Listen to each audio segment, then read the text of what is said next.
July August গণ অভ্যুত্থান সবুজে পল্লবে স্মৃতিতে অম্লান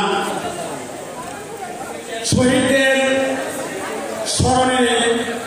আজকে এই আলোচনা সভা সম্মানিত সভাপতি গাজীপুর মহানগর কৃষক দলের সংগ্রামী সভাপতি জনাব আতাউর রহমান আজকের এই অনুষ্ঠানে প্রধান অতিথি দেশ বরণ্য রাজনীতিবিদ যিনি গাজীপুরের রাজপথে রক্ত দিয়ে ওই পুলিশের সাথে আন্দোলন করতে গিয়ে গুলিবিদ্ধ হয়েছিলেন, যিনি শুধু ওই মঞ্চে বসে নেতৃত্ব দেন নাই, যিনি রাজপথে থেকে কর্মীদেরকে নিয়ে আন্দোলন সংগ্রামকে বাস্তবায়ন করার জন্য রাজপথে ছিলেন, সেই তৃণমূলের থেকে উঠে আসা ত্যাগী নেতাদের অন্যতম আমাদের প্রিয় নেতা ঢাকা বিভাগীয় সাংগঠনিক সম্পাদক কাজী সাইদুল আলম বাবুল আজকে এই অনুষ্ঠানে বিশেষ অতিথি রাজপথের আরেক লড়াকু সৈনিক যিনি ছাত্র রাজনীতি থেকে আজকে জননেতায় রূপান্তরিত হয়েছেন,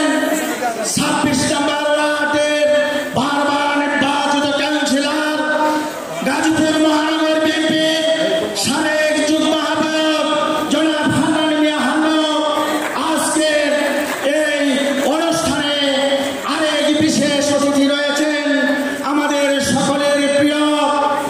জাঙ্গাইল ইউনিয়ন পরিষদের বারবার নির্বাচিত চেয়ারম্যান গাজীপুর মহানগর বিএনপির সাবেক সহসভাপতি আকাম মোফাজ্জল হোসেন। আজকে এই অনুষ্ঠানের প্রধান আলোচক জাতীয়তাবাদী কৃষক দল গাজীপুর মহানগর শাখার সংগ্রামী সদস্য সচিব খান জাহিদুল ইসলাম নিপু, আজকে এই অনুষ্ঠানের সঞ্চালক গাজীপুর মহানগর জাতীয়তাবাদী কৃষক দলের সিনিয়র যুগ্ম আহ্বায়ক জনাব মইজুদ্দিন তালুকদার সহ গাজীপুর মহানগরের 8টি থানা ইউনিটের নেতৃবৃন্দ, কৃষক দলের নেতৃবৃন্দ, সবাইকে গাজীপুর মহানগর বিএনপির পক্ষ থেকে সংগ্রামী অভিনন্দন ও শুভেচ্ছা। সাথীরা বন্ধুরা, আপনারা জানেন 1980 সালের 30শে ডিসেম্বর শহীদ রাষ্ট্রপতি জিয়াউর রহমান এদেশের কৃষককে সংগঠিত করার জন্য জাতীয়তাবাদী কৃষক দল প্রতিষ্ঠিত করেছিলেন। আজকে হাঁটি হাঁটি পা পা করে আজকে সারা বাংলাদেশে কৃষক দল আজকে একটি শক্তিশালী সংগঠনে রূপ লাভ করেছে। সাথীরা বন্ধুরা, এদেশ বাংলাদেশ কৃষক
এই